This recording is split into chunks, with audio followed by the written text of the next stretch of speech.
What's happening, everybody? Welcome to. We are already here. The final week of the fantasy football regular season. Season blows by in an instant, right? At least this should be the case for. This should be the case for all leagues. This should be the final week of the regular season. The regular season should not last until next week, unless it is maybe a 4-team playoff for your league. And the playoffs should not start this week because we're dealing with bye weeks. And there should never be a bye week situation when it comes to postseason matchups. Obviously, with the league expanding to 18 weeks a couple of years ago, it's possible some fantasy leagues have remained with their old default settings. Hopefully, that is not the case. Hopefully, yours are updated. But this should be the final week of the fantasy regular season in your league. If not the second to last, if you play in maybe a 10-team or perhaps even a competitive 12-team league that only allows 4 teams to make the playoffs, although I think that's pretty rare, generally speaking. It's 6 teams is the default, in which case this should be the final regular season matchup for your league before the postseason next week. So whatever your situation is, let me know. We'll get you sorted out for the final week of the season. And with obviously waivers processing in all likelihood tonight, Wednesday at the latest, it is an important time to be identifying players. And there is an obvious name. You all probably are already well aware of who we're targeting this week, whether you need a running back or not. I'm curious to know, is Isaac Guerrero available in your league? And what is your situation as far as how likely are you to get him? This is in all likelihood the top waiver wire ad of the fantasy playoffs. There's no need to mess around in this scenario. It's already well known at this point. Christian McCaffrey is going to miss a minimum of 6 weeks, which is the rest of the season. It's the rest of the regular season, plus probably a postseason week or 2. That's if the 49ers even make it. Their chances are slim. That has more to do with the 49ers than fantasy football. But what does matter for our conversation is that Christian McCaffrey will not be back for any amount of time as long as the fantasy season is still going. And the same can be said for Jordan Mason, also placed on injured reserve. It was a bad Sunday night for San Francisco, losing their top 2 running backs in Buffalo. McCaffrey out probably for the rest of the season with the knee injury. Jordan Mason is also, at this point, if the 49ers miss the playoffs, it would be a surprise to see Jordan Mason again this year as well, dealing with a high ankle sprain, both placed on injured reserve, both out a minimum of 4 games. Mason could return as early as week 18. Hopefully nobody is playing fantasy football in week 18. Everything should wrap up for your league week 17. That should be championship week. We leave nothing up to chance when it comes to week 18. The randomness is too much to deal with. The last week of the NFL season should never be in play when it comes to fantasy football. Whether it is or not for your league is another story. For the vast majority of leagues, Christian McCaffrey and Jordan Mason are done. Isaac Guerrero, far and away, whether you need a running back or not, is the top waiver priority for not just this week, but probably for the fantasy playoffs, because McCaffrey and Mason's chances of coming back before fantasy championship week are essentially 0. Guerendo's the top ad. And if you have FOB left, it's time to empty the clip. If you have a top waiver ad that you've been sitting on, a top waiver priority that you've been waiting for the right opportunity to strike, this is that time. This is that moment.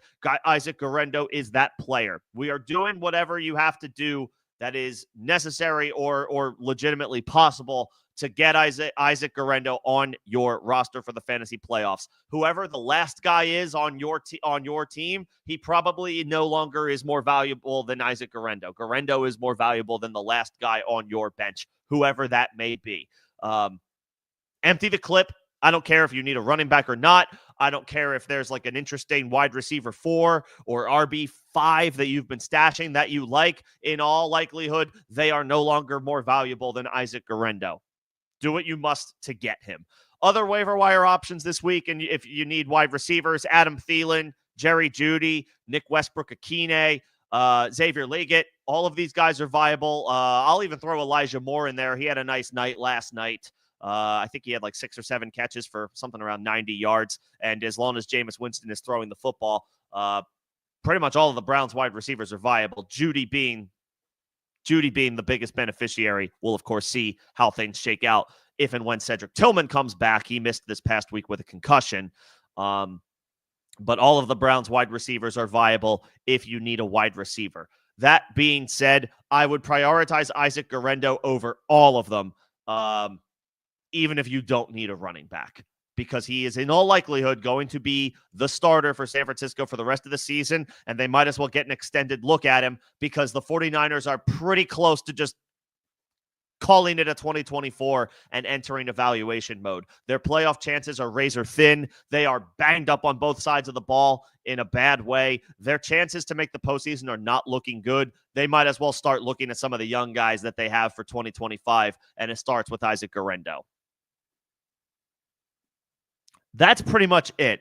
If you need a quarterback, because, there's a lot of bye weeks this week, Baltimore, so Lamar Jackson, Denver, Bo Nix, Houston, C.J. Stroud, Indianapolis, Anthony Richardson, New England, Drake May, and Washington, Jaden Daniels. All of these guys are probably have gotten at least one start in even one quarterback redraft leagues. All of these guys have been viable. Some are elite upper echelon like Lamar. Others burst onto the scene this either at the beginning of this year in Jaden or later in the season in May and Nix. Whatever the case is, there are 6 very good quarterbacks for at least fantasy purposes on bye this week. So, if you need a Caleb Williams, if he's out there, if you need a Jameis Winston, if he's out there, can't advocate for Kirk Cousins. Russell Wilson, if he's out there, Will Levis, if he's out there. So if you need a quarterback out of absolute necessity, okay, fine, sure. Make sure you obviously have a guy who's playing in your starting lineup.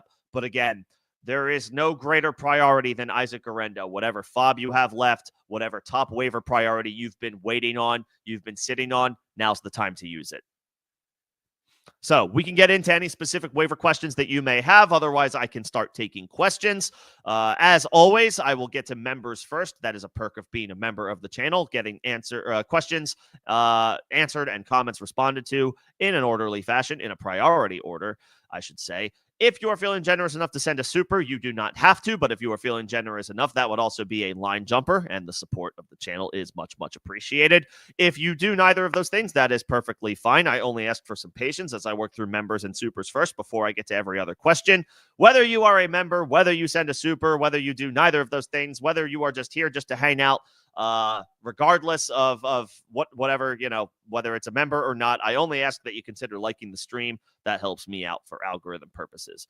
I see Greg and Derek. What's going on, guys? Hopefully we're doing well. Greg, you took the loss. That's unfortunate.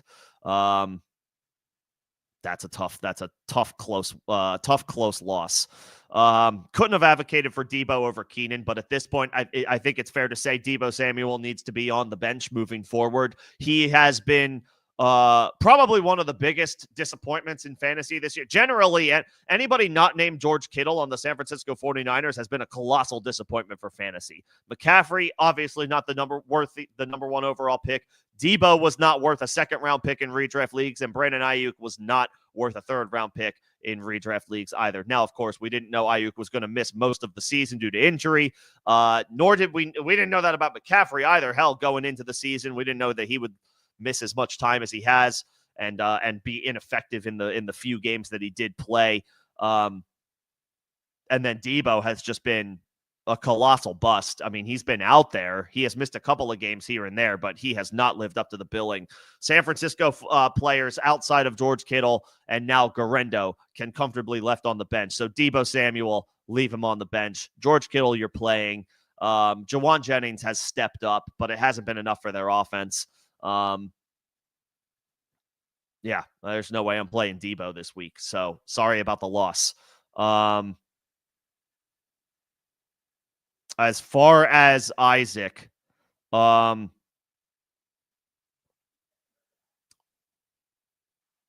see.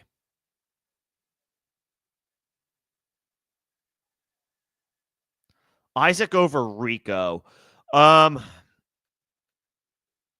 I mean, they are going to continue to. I guess Rico finally was unleashed as like the actual bell cow against the Giants. Although that was also an incredibly favorable matchup. I would say Rico is a rock solid RB2 for the rest of the way. Guerendo maybe has a little bit more downside just because of the uncertainty around his situation, but he's now in that conversation. I don't really want to drop Rico, but I do want to drop. I would drop either one of Stafford or Love. I would drop one of your quarterbacks for Guerendo at this point. You only need one.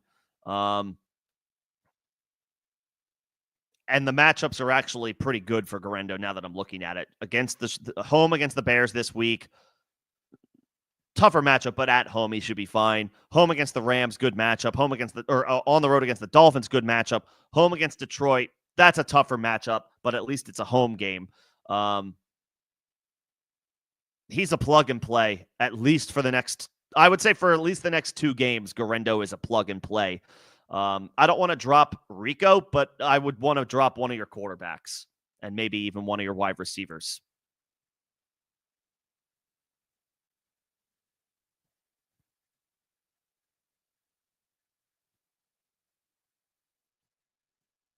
Yeah, but absolutely dump Fob into Guerendo. Whatever you have left, empty the clip.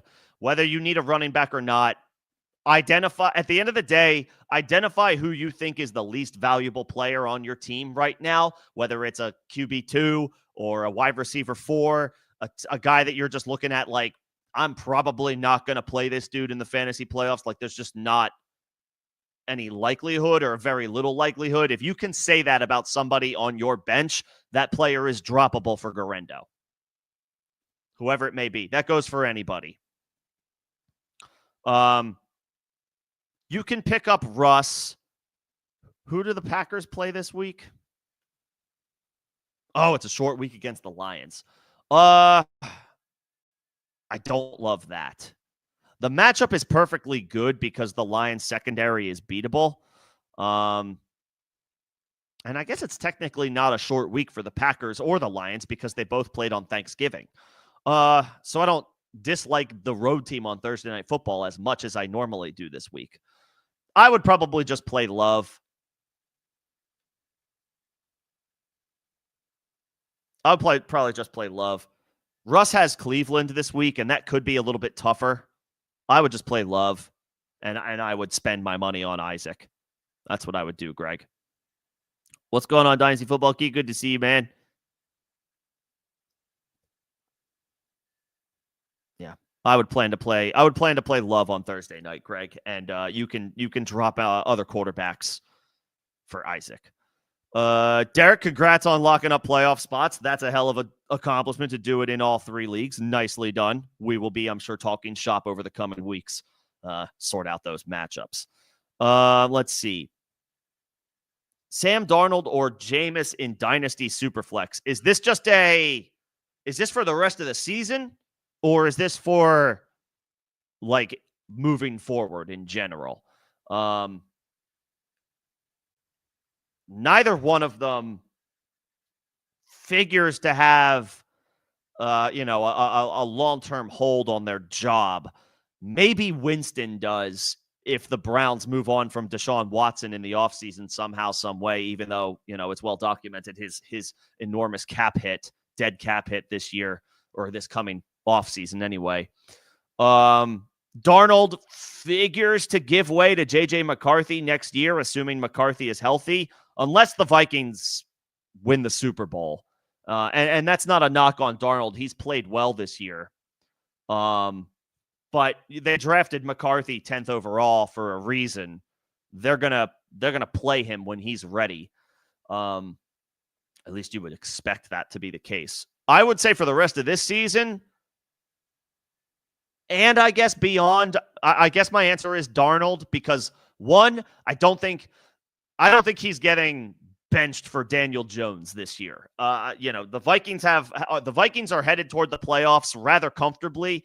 They're a 10-win team through 13 weeks. I think Vikings fans would have all called us crazy if we declared that they would be 10-2 going into week 14 at the start of the season. But here we are. Darnold has a vice grip on that job for at least the rest of this year. Jameis, I hope he continues to play, but it's not out of the realm of possibility that Cleveland goes into evaluation mode now that they're 3-9 and they give Dorian Thompson-Robinson a start or two. I'm not declaring that it will happen, but the possibility, I would say, is greater that Jameis takes a seat for the rookie.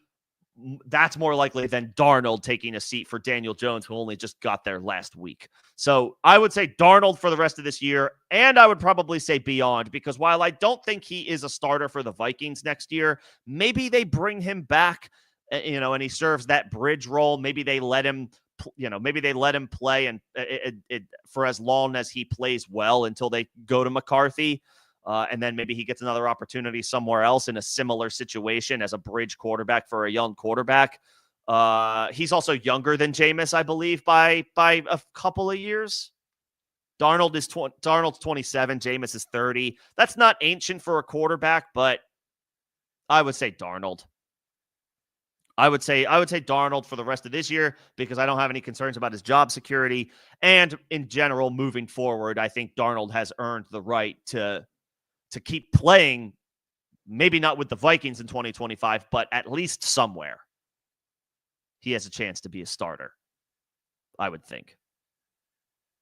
Whether it's as a bridge quarterback with a rookie or, as a one-year stopgap for a team that maybe is trying to, get by with a veteran quarterback before they look at the 2026 class. Something like that. So I'll say Darnold. And I see Miguel. What's going on, Miguel? Again, everybody who's just popping in, thanks for coming in and hanging out tonight. I got to get to my members first. That is a perk of being a member of the channel, but then I will get to everybody else. Appreciate everybody's patience. Garendo, this is a start-sit question. I will take start-sit questions tonight, but just as an FYI, a public service announcement for everybody, I do encourage you to come back later in the week if you can. When we have more definitive information about start-sit questions, practice reports, and injury reports. Once we know those details, we have a much clearer idea of what we may want to do if it applies to any of the players that you are thinking about starting. But tentatively, I would go, I think the Seahawks have the Cardinals. I feel like Walker was kind of quiet this past week. 49 rushing yards, 2 catches for -3 yards, so 46 net yards. He didn't have a great day against the Jets. I don't hold that too much against him. That was a weird game with, a West Coast team coming east while the Jets aren't great. They still have some pride on the defense, decent pieces on defense. So I'm not surprised by a down week from Walker in that spot. I like him much better against Arizona, who he did well against just a couple of weeks ago. He totaled 90 scrimmage yards. Tentatively, I would go Walker. He's also just been, it's been a little bit, but he's been pretty damn good this year. Actually, it hasn't been that long. Scored double-digit fantasy points 3 straight games prior to last week. I would plan to play Walker. And then Mahomes, who do the Chiefs have this week? I know the Dolphins have the Raiders, I believe, at home. Mahomes has the Chargers on Sunday Night Football. That's right. Probably Tua, right? Mahomes continues to be not a slam dunk QB1. Yeah, I would plan to play. Oh, Tua gets the Jets this week. The Jets have been pretty good on defense, but it is a home game for the Dolphins. They've been pretty good against the pass, I should say. The Jets have. I would tentatively plan to play Tua just because Mahomes has been so pedestrian from a fantasy perspective this year, but I would say let's revisit this later in the week. Walker and Tua tentatively. What's going on, Jake? Would I drop Nix or Love for Richardson?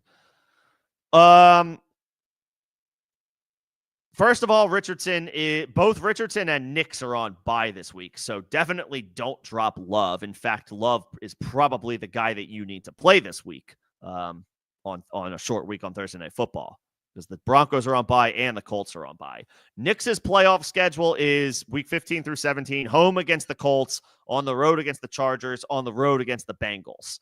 The Chargers one is a little dicey, but those other two matchups are pretty damn good.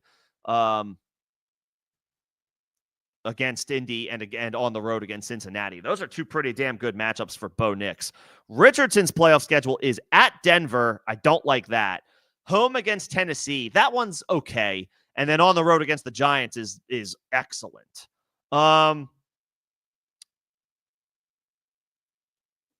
then Love, you have to keep this week because he's your quarterback. His playoff schedule is pretty good. On the road against Seattle, week 16 home against New Orleans. That's beautiful. Week 17 on the road against the Vikings. That's a good matchup. The Vikings are beatable in the secondary, although it is a division game. You're not dropping Love.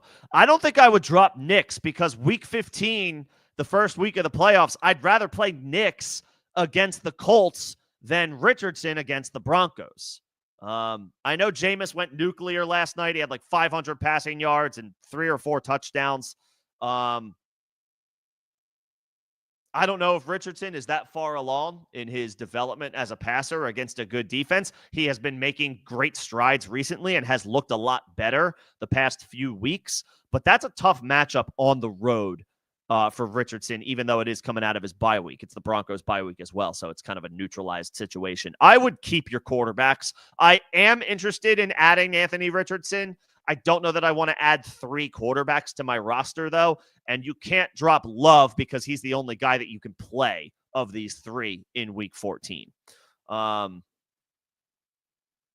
me know the rest of your roster, Jake, and we can go from there.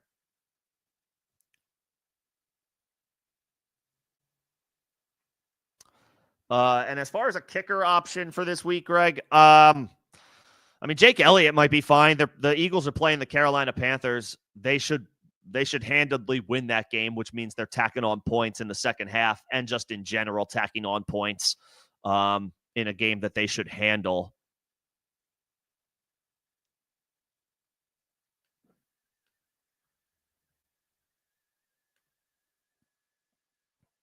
I mean, he didn't have a great day against Baltimore. He only had 6 points, but the offense predictably was just, it was kind of a slugfest.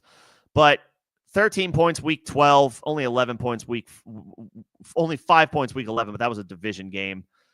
10 points in a easy win against Dallas. I mean, I would think Jake Elliott has double-digit fantasy point upside in a home game against Carolina.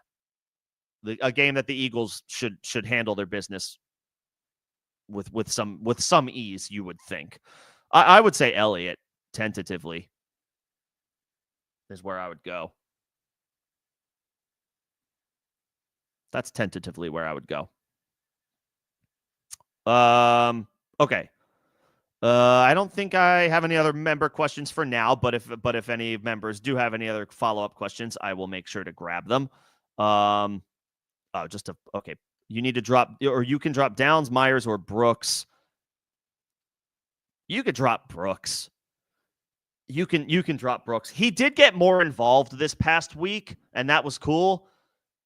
He didn't really do anything with his opportunities. And yeah, I don't know how likely it is that we can rely on him for anything at this point. I mean, we're in the fantasy playoffs next week, and Jonathan Brooks has played 2 games, 2 or 3 games, and hasn't done much.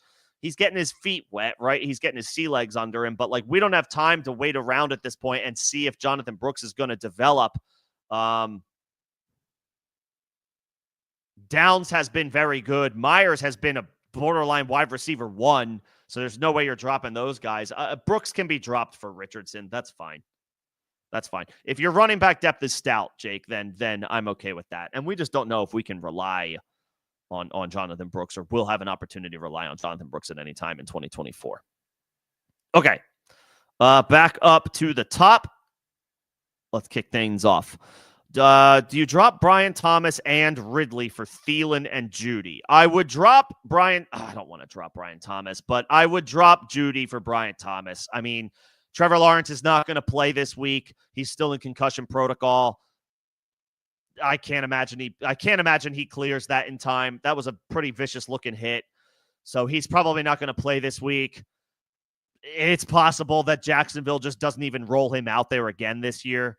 They might, but it's possible that he doesn't play again. I wouldn't drop Ridley, but I would drop Brian Thomas for Judy at this point. It hurts. It pains me. It pains me to sign off on this because I love Brian Thomas and he looks the part and he's going to be good for a really long time, but he's dealing with a terrible situation with that Jaguars offense. If Mac Jones is the starter for any week whatsoever, it's hard to trust him. It's hard to trust him. I don't want to drop Ridley yet. I know Thielen has reemerged.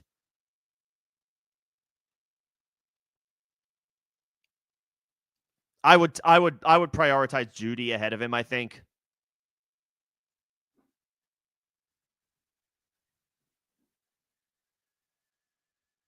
Judy has been awesome for the past 4 to 6 weeks.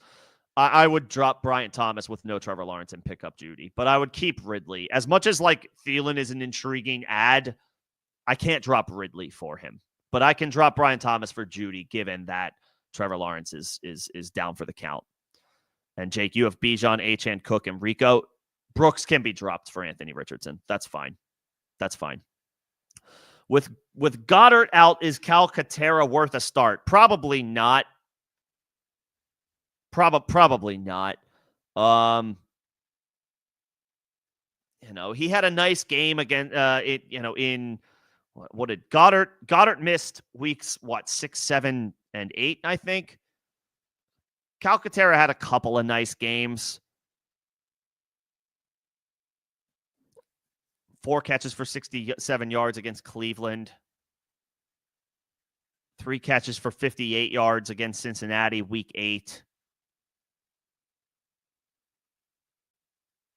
Week 9 was Goddard's last missed game. He had 5 catches for 30 yards. These are all okay numbers. My only fear here with Calcaterra is, is he going to catch 1 pass or 2 passes for not a lot of yardage because the Eagles don't need him because they're playing Carolina and they handle their business early. I don't. That's not a guy that I'm going out of my way to grab. I mean, I'll take Hunter Henry. I'll take Zach Ertz. I'll take Will Dissly. You could grab, even a Pat Freiermuth. Guys who are a little bit more, solidified in their roles in their offense. I'm not necessarily targeting Calcaterra.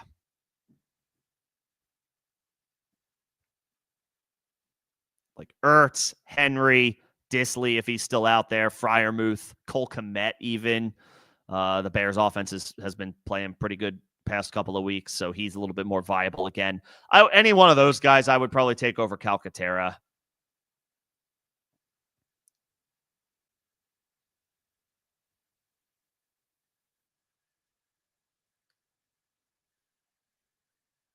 Yeah.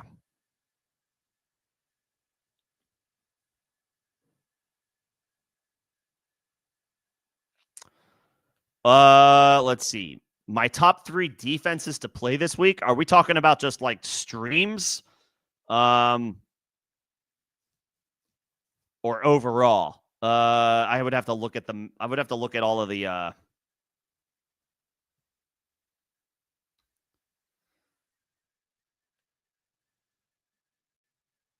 overall, the Steelers are going to be near the top. They're playing Jameis Winston, who just threw 2 pick sixes last night. He's probably not going to throw 2 pick sixes again, but it's the Jameis Winston experience. Getting sacks and turnovers against him is always possible. So the Steelers would be near the top. As far as like your every week mainstays, I would keep the Vikings up at the top. They're playing Atlanta. Kirk Cousins just threw 4 interceptions. That offense is not scary right now. So they're looking solid. And then I guess Bryce Young has been playing well, but the Eagles defense at home, they got after it against Lamar Jackson. So you would think that even Bryce Young playing better at home, the Eagles can handle their business. So those would be like the top units as far as who is regularly in lineups week to week. Streaming options, Tampa against the Raiders, against Aiden O'Connell. That's always, I'll always roll the dice in a scenario like that. It's tough to advocate for a defense that has been like mostly not good this year against an offense that has been playing well, but the Cowboys are on the radar.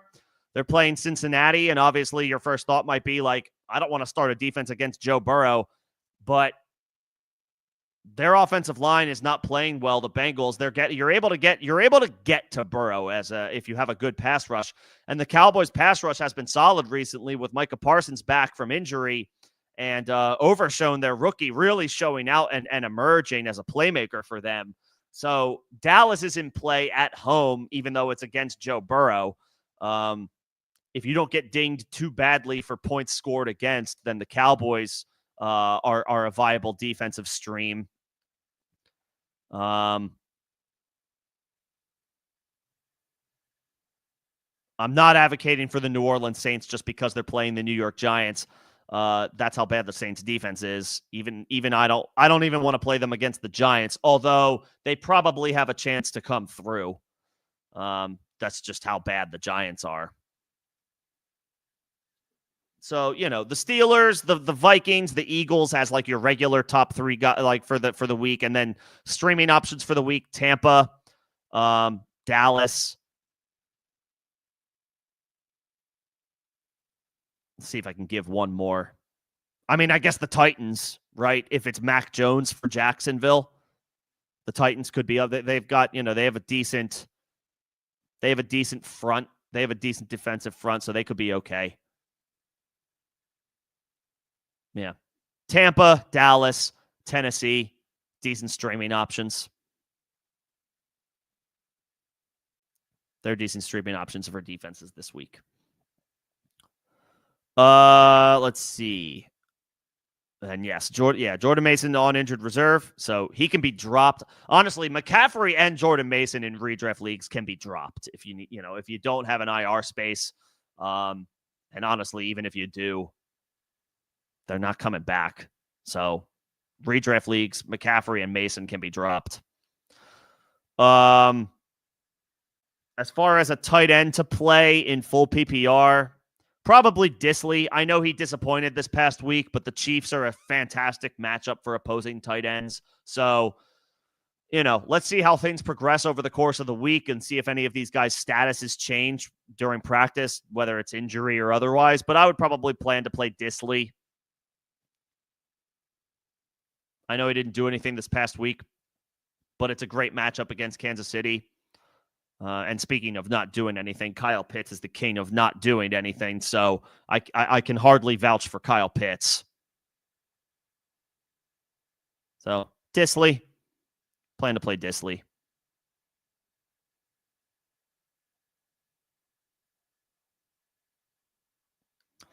A quarterback that I would play of this group, the Vikings have the Falcons at home. That's a good matchup. Caleb has the 49ers on the road. That's not as intimidating as it looked on paper coming into the season, but and the Bears, Caleb has been looking better. That feels like a prove it game, like a show me game. Like I'm willing to leave you on ice for one more week and let's see how you do on the road against San Francisco. Love I like on Thursday night against the Lions. It's not a traditional short week because both teams played on Thanksgiving last week, so they had a full week off. I would probably play Love. Detroit's secondary is beatable, mostly because they're impossible to run on, and teams often find themselves losing or trailing when they play the Lions. So teams have to throw the ball a lot more, and they have success. by the numbers. So I would probably play Love. Russ gets Cleveland. So division game, not as bullish on that. I would say Love, then Darnold. In that order is where I would go at quarterback this week. If Love is missing some of his receivers, like if Dobbs is still out, if one of the other guys, Watson or Wicks, is also out, and we're really getting thin in the wide receiver department, then we could pivot to Darnold, but let's cross that bridge when we get to it.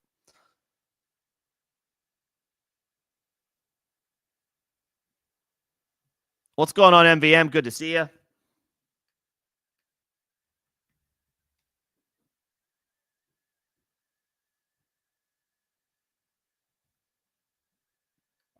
Let's see. What do we got? Herbert, Stafford, Wilson, Winston. Herbert gets the Chiefs. Stafford gets who does Stafford get this week? Buffalo. It is a home game, but that's not a great matchup. Russ against Cleveland. Jameis against Pittsburgh. Probably tentatively Herbert.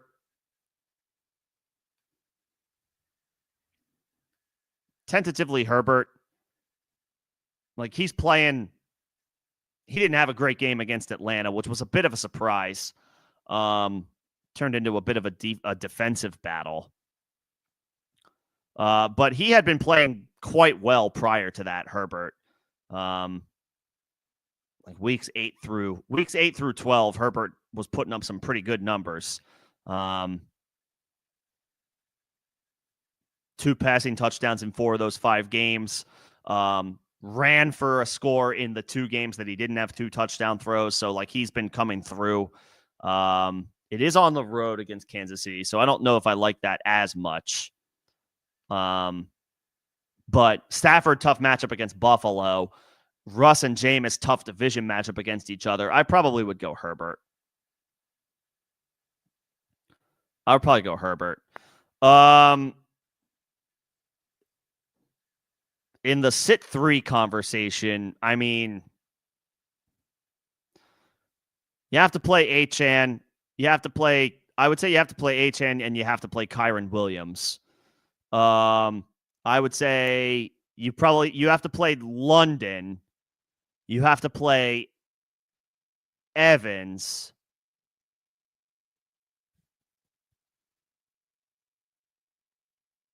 That's 4 names with 4 to go.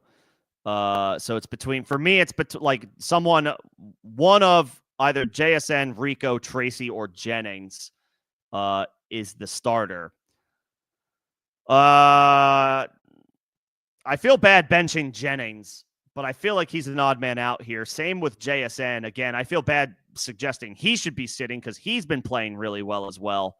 But Achane is a must start. Kyren is a must start. London and Evans are both must starts. I think my other answer comes down to Rico versus Tracy. Rico, great matchup against the Cowboys. Tracy, great matchup against the Saints. The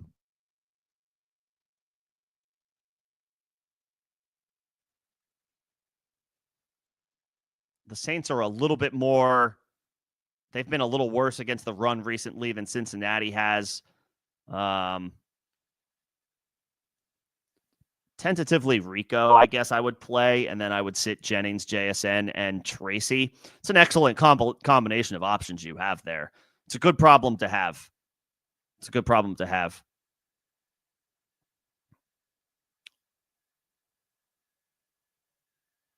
As far as your defense question, Seattle looks fine. They look fine. I mean, the Arizona is a very beatable offense.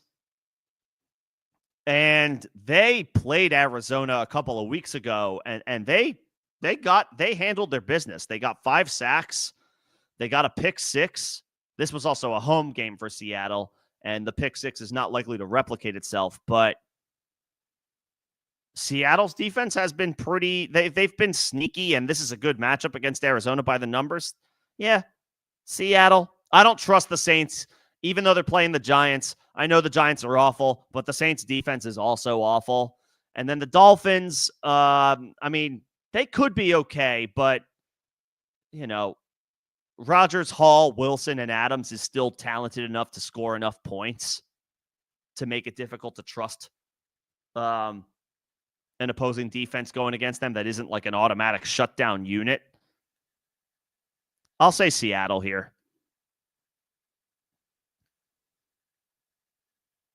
I'll say Seattle. And then Bass or Romo. Bass is in LA.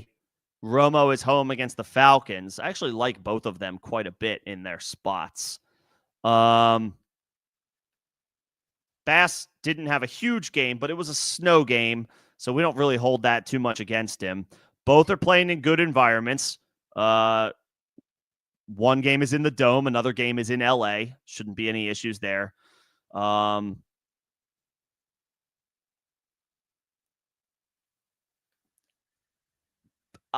Bass, he's got the track record. He's just been doing it for longer. Like Romo has been kicking really well, but he's been kicking well since week 10. And that's great. I mean, 3 of his past 4 games, of the 4 games that he's kicked, he has 13 fantasy points in 3 of them.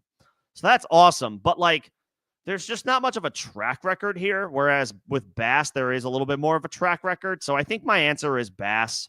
I think he bounces back from better conditions playing in LA, no snow to worry about against a very beatable Rams defense.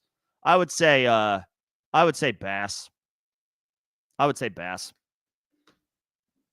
Both are in decent spots, but I'll give the edge to the guy who's been doing it for longer. Let's see. Where am I at? I got the quarterback question. What are my thoughts on Walker and Breece Hall rest of season? I'm not worried about Walker. I think he'll be fine. On the road against Arizona this week, not scared of that matchup. Home against the Packers week 15, not worried about that. Home against the Vikings week 16, that one's a little more dicey. The Vikings have a good front and a good front 7, but it's a home game for Seattle, so I wouldn't be as worried about it. Week 17 on the road against Chicago for Kenneth Walker. That's championship week. That one feels a little dicey. That one feels a little volatile. But if you get to championship week and Kenneth Walker helps you get there, it's going to be hard to justify not taking him out of your lineup, even in a bad spot. Or it's going to be hard to it is going to be hard to justify taking him out of your lineup. Like, as to say, you should probably leave him in, even though it's not a great matchup. He's been quite good this year, much more positive than negative for Kenneth Walker. He has really emerged as a pass catcher this year. And you figure in these games that are going to be competitive, good teams in Green Bay and Minnesota, and a division game against Arizona this coming week. I mean, you would think that he remains involved as a receiver. I like I'm not worried about Walker rest of season. Week 17 could be a little dicey, but that's a situation where we'll worry about week 17 when it's week 17. For now, Walker looks like he has the tools to help you survive in advance in the fantasy playoffs. As for Breece, his schedule is excellent. But he's not getting like bell cow opportunities. His next 4 games are awesome. On the road against Miami, on the road against Jacksonville, home against the Rams, on the road against Buffalo. So yes, 3 road games, but all of those run defenses are incredibly beatable. The problem is he's not going nuclear like he was last year, Breece. He went nuts week 11, but prior to week 11, he had 3 straight games under. No, he had 10 in week 10, but barely cracking 10, and then under 10 fantasy points scored weeks 8 and 9. He had a nice run week 6 and week 7, but he's not seeing all of the snaps and touches. Braylon Allen is getting in there 25 to 30% of the time and stealing work away.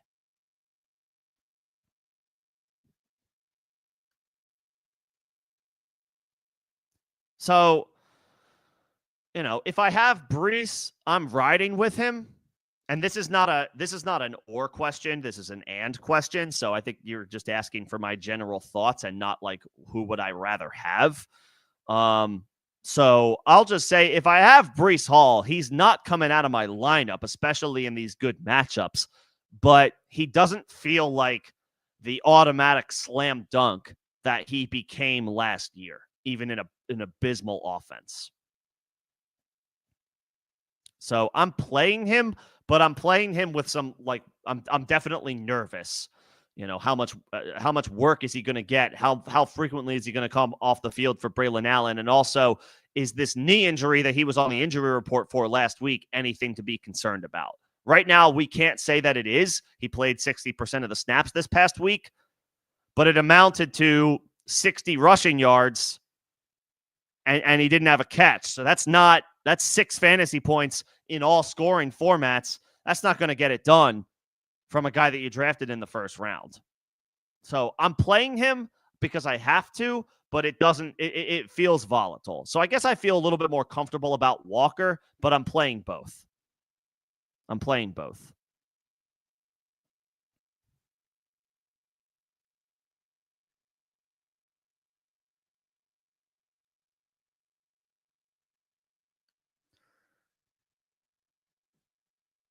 Okay, and this is your squad. I mean, your squad that's a really good team. You're in good shape, especially with those wide receivers. If you also have Kenneth Walker, then I would feel really good. But I mean, this is a solid squad, especially for 12 teams. I mean, I guess maybe you made some trades, but I don't know how you ended up with Jefferson and AJ, who are both first round picks. Maybe AJ fell if there was a run on running backs in your league. I'm not sure. And then Nico, I mean, that's a trio of wide receivers that should carry you far in the fantasy playoffs. So yeah, that's a very good team. I wouldn't be too concerned.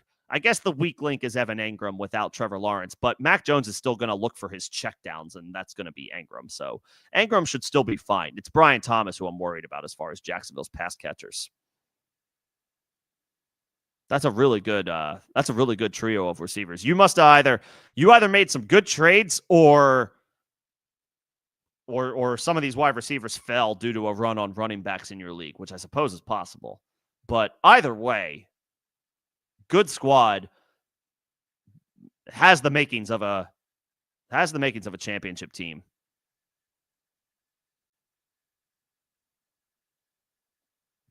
Yeah. No, it looks good. It looks good. What's going on, Fortune? Good to see you, man. It is a crazy lineup. I would agree. Yeah.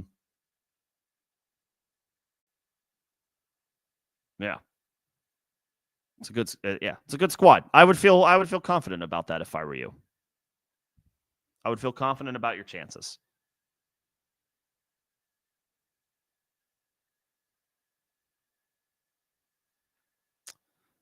Let's see.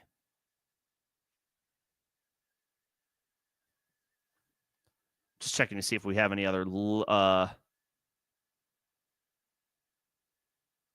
recent news or notes to go through. It doesn't look like it. So again, just as a recap, Isaac Orendo, top waiver wire ad, regardless of whether you need a running back or not. So losing McCaffrey and Jordan Mason, they're done for the year. Mason's not coming back. McCaffrey's not coming back. They're at least done for the fantasy season because a 4-week absence from going on IR. They're going on IR, which means there's no coming back for a minimum of 4 games. That's week 14, 15, 16, and 17. The 49ers starting and main backup running backs are done for fantasy. In redraft leagues, McCaffrey and Mason can be dropped. Isaac Orendo, empty the clip. Whatever fob you have left, whatever top waiver priority you may have if you were sitting on a top waiver claim, now's the time. Even if you don't need a running back, Isaac Orendo is priority A, B, and C this week. He is the ad in all likelihood off of waivers for not just this week, but for the fantasy playoffs in general. So if Isaac Guerrero is out there, and in all likelihood outside of deep dynasty leagues, he is out there, whatever you have to do to get him. If you have FOB left, what do you say? This is what you saved it for. You might as well empty whatever you have left. If it's $20, use it. You may not get him, but you might as well throw it out there. If you have 90 FOB bucks, like out of 100, if you just haven't used FOB this year for one reason or another, now's the time to use it. And if you're asking me, do I really spend all 90 or all 95 or all 80, whatever, do I really spend all of my FOB on Isaac Guerrero? My response to that would be, what else would you spend it on at this point of the season? Empty the clip. Whatever you have left, empty the clip. All FOB to Isaac Guerrero. Any top waiver priorities that you may still have, all on Isaac Guerrero. If you need a wide receiver, Jerry Jeudy looks like he could be a league winner, assuming Jameis Winston stays in as the starting quarterback for the Browns. Adam Thielen has reemerged, and Bryce Young looks so much better than he did last year or even at the beginning of this season. Bryce Young, who I'm really happy for. I don't pray for any player downfalls or anything, but Bryce Young was originally looking like, oh my God, is Bryce Young going to last 3 years in the NFL? Now he looks the part all of a sudden, and Adam Thielen figures to be a big beneficiary of that. So if you need a wide receiver, Thielen is viable. I got a question should I drop Calvin Ridley for Adam Thielen? I'm not willing to go that far, but I do want guys like Jerry Jeudy or Adam Thielen on my postseason roster. If I've been, holding out on a guy like a Jonathan Brooks, he can go. Any other wide receivers or running backs that have been pedestrian and haven't performed at this point, they can go. We're getting close to the point where like somebody like a Deebo Samuel can be dropped. That's how bad it's been for Deebo. I'm just throwing out an example of like a guy where it's like it might be time to sever ties. I know it sounds crazy, but if we can't rely on you, then you're replaceable. And right now, there is nothing that makes me feel like I can rely on Deebo Samuel. So just like another name to throw out there. Brian Thomas. I love Brian Thomas. I think he's going to do big things in his NFL career. But if Trevor Lawrence misses not just this week, but potentially more time for Jacksonville this year, then Brian Thomas is droppable. We need somebody who's going to perform at a higher level, not necessarily because they're better, but because their circumstances and situation is better. Somebody like Adam Thielen right now is in a better situation than Brian Thomas because Bryce Young is a better quarterback than Mac Jones. I'm so happy for Bryce Young that we can definitively say that, because there was a stretch where it was like, could we say that Bryce Young was better than any quarterback in the NFL? But we can say it now. He's better than somebody like Mac Jones, and that makes somebody like Adam Thielen competent. And unfortunately, Lawrence's injury makes somebody like Brian Thomas replaceable. So this is that time. The fantasy playoffs make for some strange transactions on paper, but we need optimal guys for the next 3 weeks. This, needing dudes to get you through the season, that's happened. That has happened. This is come and gone. It's now, it's do or die time. We need guys that we can believe in for the next couple of weeks, and that's it. So, Jerry Jeudy, Adam Thielen, Nick Westbrook-Akine. Hell, you might as well take a shot on this guy. All he's doing is scoring touchdowns. He's got 7 in his last 8 games. He plays Jacksonville, Cincinnati, Indianapolis, Jacksonville. His next 4 games. Like, get Nick Westbrook-Akine on your roster. That might be the best 4-game stretch that a wide receiver could ask for in the year 2024. Playing Jacksonville twice and getting Cincinnati and Indianapolis. Cincinnati at home, Indianapolis on the road in the Dome, so no concerns for weather. Holy hell, that is maybe the best wide receiver schedule in football. So there's another vote of confidence as to why not to drop Calvin Ridley. That schedule is outrageous for the Tennessee Titans wide receivers. So if you need Westbrook-Akine, you could go with him. Xavier Legette, again, same things that I said about Adam Thielen apply to Legette. Bryce Young looks good. This Panthers offense looks competent. Their wide receivers are guys that you could take dart throws on in deeper leagues.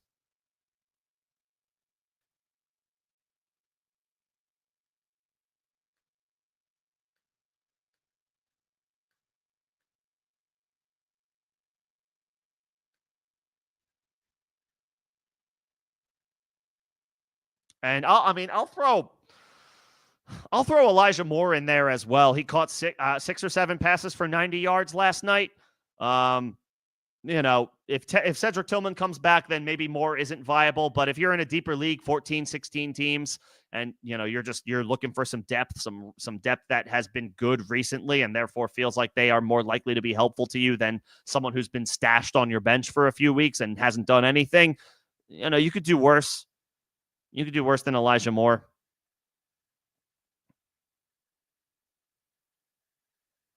Some good matchups in there. Kansas City, Cincinnati.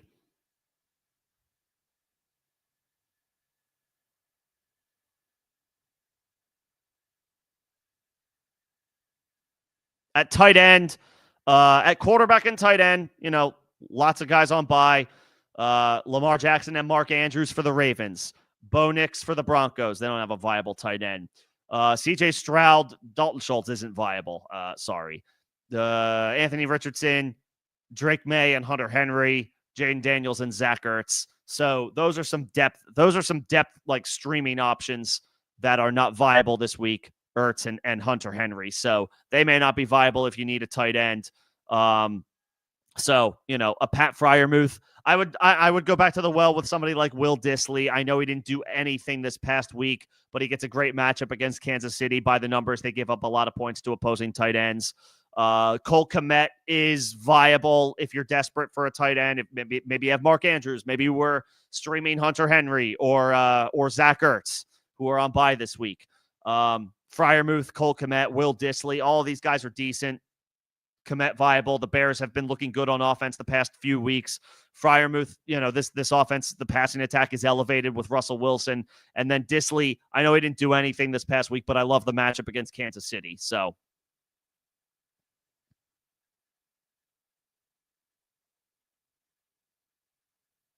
those are your options at tight end.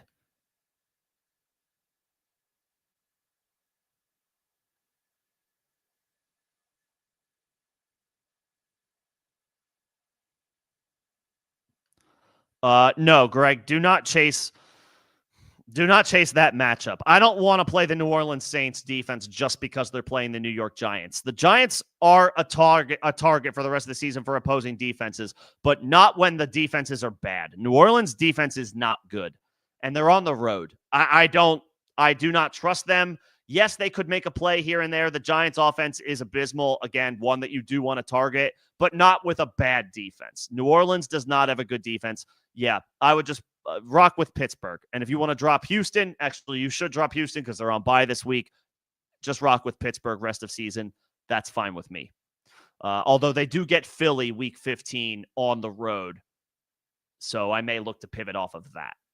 But we'll worry about that week 15. Week 14, rock with the Steelers against Jameis for sure. Tracy or Judy this coming week. So Tracy against the Saints, Judy against the Steelers. Tracy, I would plan to play Tracy, especially if Cedric Tillman is back. I like Judy a lot, but his target share might get cut a little bit if Tillman is back for the Browns. It's not a great matchup anyway against Pittsburgh. Tracy has a great matchup against the New Orleans Saints. I would plan to play Tracy tentatively. Of course, feel free to come back. I do host my start-sit streams on the weekends, Saturday, 5 p.m. Eastern, Sunday, 11 a.m. Eastern. That is a members-only chat, but I will be online and available for any last-minute start-sit thoughts. And I can take these questions as well on Thursday when we have a couple of days of injury reports and practice reports to go through and dissect and see if there's anything there that we need to pivot on. But tentatively, I would plan to go Tracy. As far as rest of season, Stroud has been difficult to trust this year. He gets Miami, Kansas City, and Baltimore weeks 15 to 17. I would rather not play Stroud. Stroud has one game in 4-point passing touchdown scoring, which is the default, I think, for a lot of leagues. CJ Stroud has one game over 20 points scored this year. One. I know he's dealt with a slew of injuries to his weapons. Stephon Diggs is out for the season. Nico Collins missed a lot of time. Tank Dell missed time here and there. I don't think he ever had his full complement of receivers after like week 3 or 4 in any one game. So it has been a tough go of it for CJ Stroud this year, but he has Nico and he has Tank Dell now, and he's doing very little. I would not put Stroud in this conversation.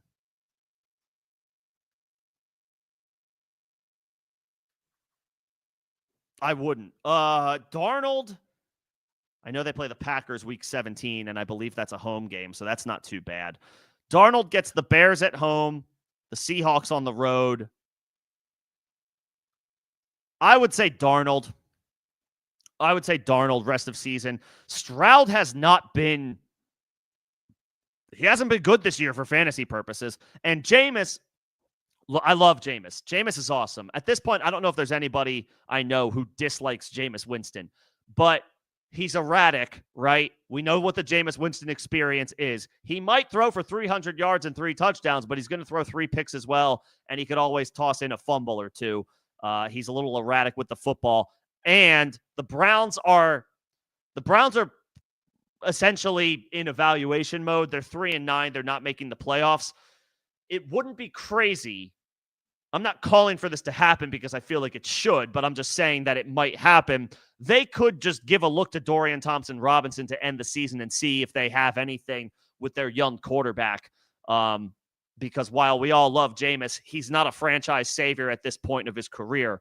The Browns will not be relying on him for the next 5 years, or even 3 years in all likelihood. This is a bridge stopgap situation right now.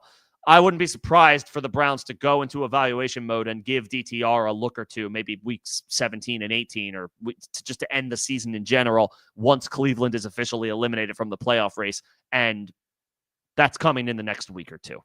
So I'll say Darnold because he has been good, and there's no threat to him losing his job to Daniel Jones. So I'll say Darnold. Lost Taysom Hill. We need Dissly, Gray, or Calcaterra. So I'll go back again. I'll go back to the well with Will Dissly. I know he did nothing this past week, but it is a great matchup against Kansas City. They give up top 3. That's favorable. This is good. These are good odds, good numbers for the opponent. Top 3 production to opposing tight ends do the Kansas City Chiefs. It's a great matchup for Will Dissly. I would go back to the well with him. Noah Gray has been awesome and has clearly emerged as a guy that the Chiefs need to regularly keep involved in their offense. But he's not the starter yet, so it's hard to pinpoint like this is a Noah Gray week when obviously Travis Kelce continues to be the 1A at tight end for Kansas City, even though if you can call it a sort of committee, Gray has kind of forced one. Still, he is the backup, and it's hard to bank on a backup any given week, even though he's playing quite well. Calcaterra, expanded opportunity with no Goddard. Is he even going to need to do anything with the Eagles playing the Panthers? They'll be big favorites, likely handling their business by the second half of that game. I'll play Dissly. The Chargers are going to have to stay aggressive on the road against Kansas City if they want to have a chance to win. That means they're going to have to throw the ball with Justin Herbert, which wasn't successful this past week against Atlanta. But again, I'll go back to that well. The matchup is too good to ignore. I'll take Dissly.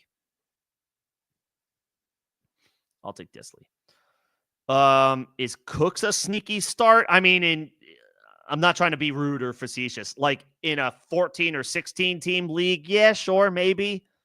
It's hard to get behind, and I guess it's possible CeeDee Lamb doesn't play, and Cooks did catch a touchdown this past week. It's also a good matchup against the Bengals, but I mean, I'd have to know who your other options are, and right now, even if CeeDee Lamb misses, even in a great matchup against Cincinnati,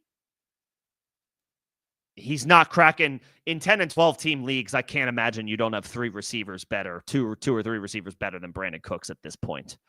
And I like Brandon Cooks, or I have liked Brandon Cooks, but I mean, this is 31-year-old Brandon Cooks on a bad team. I guess it's possible he does some garbage time stuff, but it's going to be hard to advocate for him, even if CeeDee Lamb doesn't play.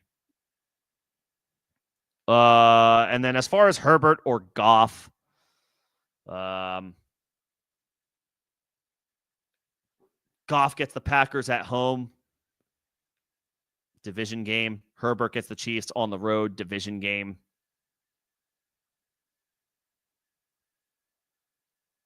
Probably Herbert.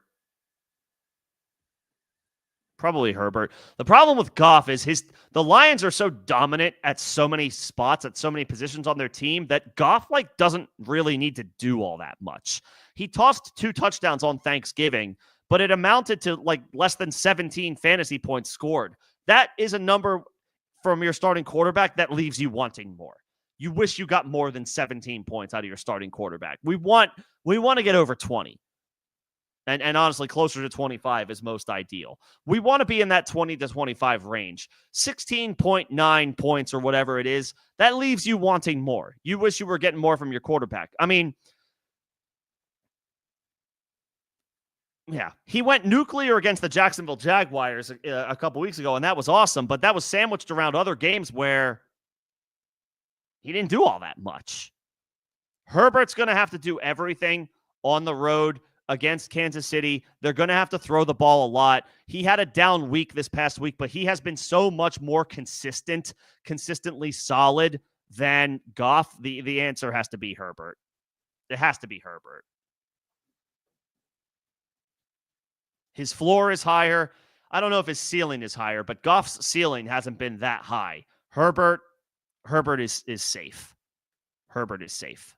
And that's where I would go. In a game where you figure the Chargers are going to have to throw the ball probably most of the time during that game.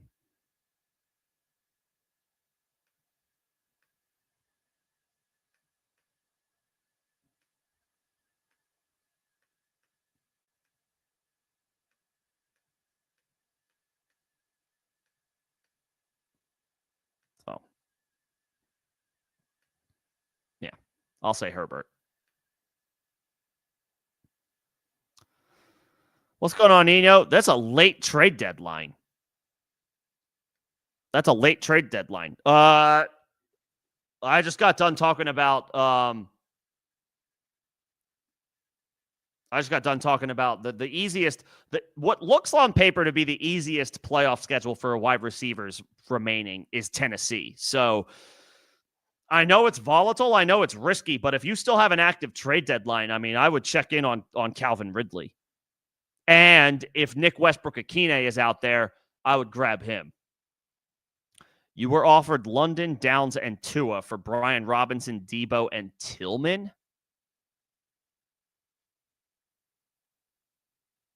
Yeah, I mean, I trust London more than I trust Debo and Tillman probably combined, and that's more of an indictment on Debo than it is on Tillman. Downs has been awesome. Obviously, he missed this past week and he's on bye this week, but Downs is that team's wide receiver 1, so you figure he comes back week 15 and operates as his team's wide receiver 1 yet again, even though it's not a great matchup against Denver. I don't know. You have Brown, you have Cook, you have Bucky, you have Tracy. So Brian Robinson is expendable for you. Yeah, I would do that trade, Nino. I would, to acquire London and Downs and Tua and get rid of Debo, who has been just terrible. He's been terrible for at least the past month. He's Debo is unplayable right now. 4 catches for 20 yards on Sunday night.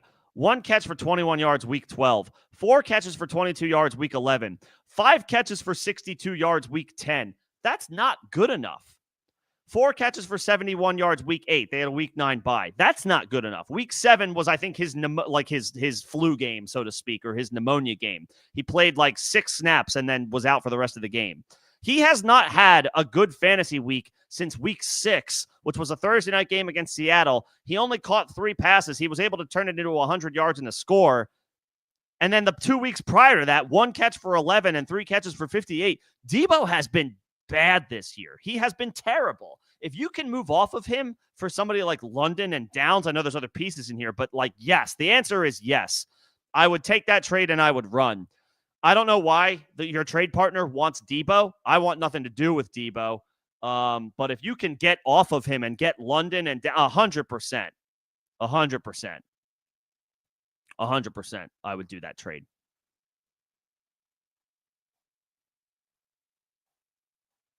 Yeah. I want nothing to do with Deebo Samuel at this point. He has been a colossal bust, not just for fantasy, but honestly for the 49ers this year. You figured he would have stepped up with more volume after Brandon Ayuk went down, and Deebo has done nothing. Relative to expectations, nothing. He's done nothing this year, and it's been wildly disappointing. As far as Thielen over Downs, Thielen is very interesting for the rest of the season. Obviously, a savvy vet who can rack up the catches. So in PPR leagues, he's wildly valuable, and Bryce Young looks awesome. I do like Downs a lot, and I don't know that I could rank Thielen over Downs at this point. So I'm okay with hanging on to Downs, especially if you're just about to acquire him. I don't want to drop him or move on from him since you're just about to acquire him. But Tua is droppable depending on who your other quarterback is. And honestly, at this point, not that I want to tell you to drop another running back without getting one in return, but Jonathan Brooks is expendable too, especially if you can spend all your FOB to get Isaac Guerendo.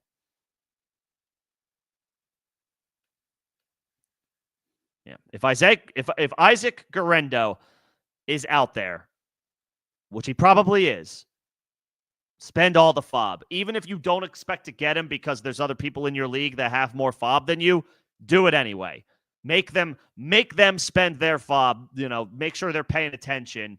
Don't assume that you're going to miss out just because maybe you're down to 25 or 35 FOB bucks left. That's probably not going to be enough. That's not going to get it done. But if you do have any FOB left or a top waiver claim, Isaac Guerendo all the way. All the way. And yeah, I would keep Downs over Thielen, although Thielen looks viable for the rest of the way. Saints, Titans, or Falcons defense. This week, I'll take Tennessee against Mac Jones, assuming Trevor Lawrence doesn't clear concussion protocol, and I can't imagine he does. I don't want to play the Falcons defense. I know they had a nice day against Herbert, but they're going to be on the road against Darnold, who has been playing well. This Vikings offense has been playing well, so I don't really want to play Atlanta. And I don't care that the Saints are playing the Giants. Are the Giants an offense to target for your fantasy defense? Yes, of course. Are the Saints the defense to do that with? Absolutely not. They're just not that good. Could they make a play because the Giants are so inept? Sure. Get a couple sacks, maybe a turnover or two? Sure. But do I trust the Saints, especially on the road? No, they're not that good. And that's why I don't care about their favorable matchup. I don't want to play them. I'll take Tennessee here.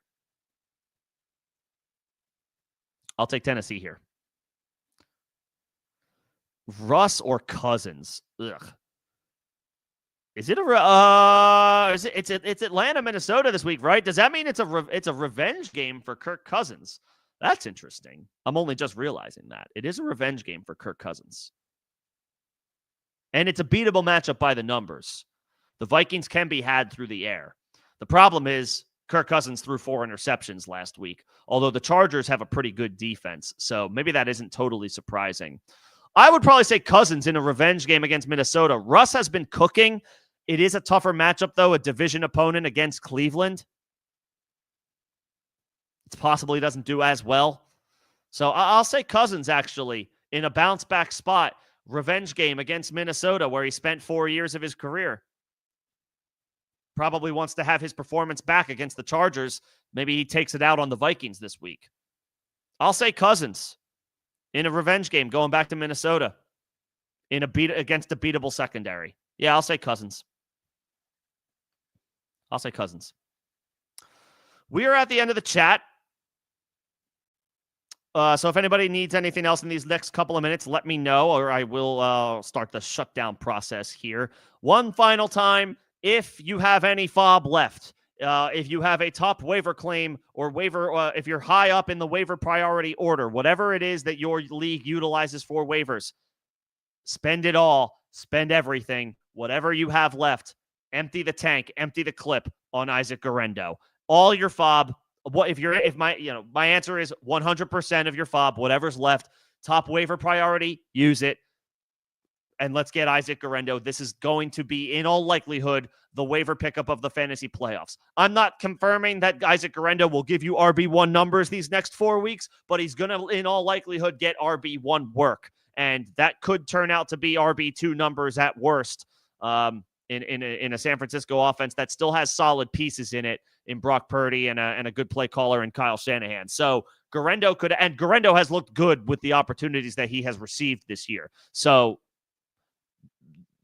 there's reason for some optimism here for his outlook and how likely he is to perform at a decently strong level. So Isaac Guerrero is option A, B, and C this week on waivers, even if you don't need a running back.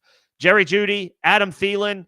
Honestly, the Panthers and Browns receivers in general are viable if you need guys, if you need depth options at wide receiver. And Nick Westbrook-Akine. The Tennessee Titans look like they have the most favorable matchups for the rest of the way as far as opposing or wide receivers go with their matchups. Westbrook-Akine has 7 touchdowns in his last 8 games. He is worth a look in leagues that start 3 wide receivers, even 10-team leagues. He looks great, and his matchups for the rest of the season look even better. Quarterbacks to grab if you need one, because there's a lot of guys on bye this week. Caleb Williams might be available. Russell Wilson is available. It might be available. I don't know if Matthew Stafford is available. Bryce Young. Bryce Young looks a lot better, although it's not a great matchup against the Eagles. Winston, tough matchup against Pittsburgh, but he's going to chuck it at a high level. And Kirk Cousins, even after a bad game, I'm warming up to the idea of him having a nice game and a revenge spot for him against Minnesota. So viable options at quarterback. At tight end, you're missing Mark Andrews this week. We're missing Zach Ertz. We're missing Hunter Henry. So Cole Kmet, Pat Freiermuth, Will Dissly, I would go back to the well with him in a good matchup. All viable streaming options if you're looking for a streaming play at tight end. I think that will do it for me for this evening, though. I don't see any other questions in the chat. If anybody has any, if you miss me here at the end, just let me know. Post your question in the form of a comment on this stream, and I will make sure to get to it. I will be back on Thursday, 6 p.m. Eastern, ahead of Thursday Night Football. Should be an awesome game, a huge game between the Lions and the Packers, not just for the NFC North and playoff seeding in the NFL, but for fantasy football as well as we kick off the final week of the regular season. Thanks, everybody, for coming in and hanging out tonight. Special shout-out to all of my members. I saw Greg. I saw Derek. I saw Dynasty Football Key. I saw Miguel. I saw Jake. And I saw Nino. I think that was and I saw Fortune. Fortune didn't have any questions, but still popping it. Well, I lost Mason and McCaffrey, so empty the clip on Guerrero if you can. And MVM. I'm sorry, there were a lot of members coming in today. Appreciate the support to all of you and everybody for coming in and spending some time this evening to hang out. Best of luck with your waiver claims. Hopefully you all end up with Isaac Guerrero. He is looking like a potential league winner just based on opportunity alone. So if you have FOB, do what you must to get him. Thanks, everybody. I will see you all on Thursday ahead of Packers Lions. Have a good evening.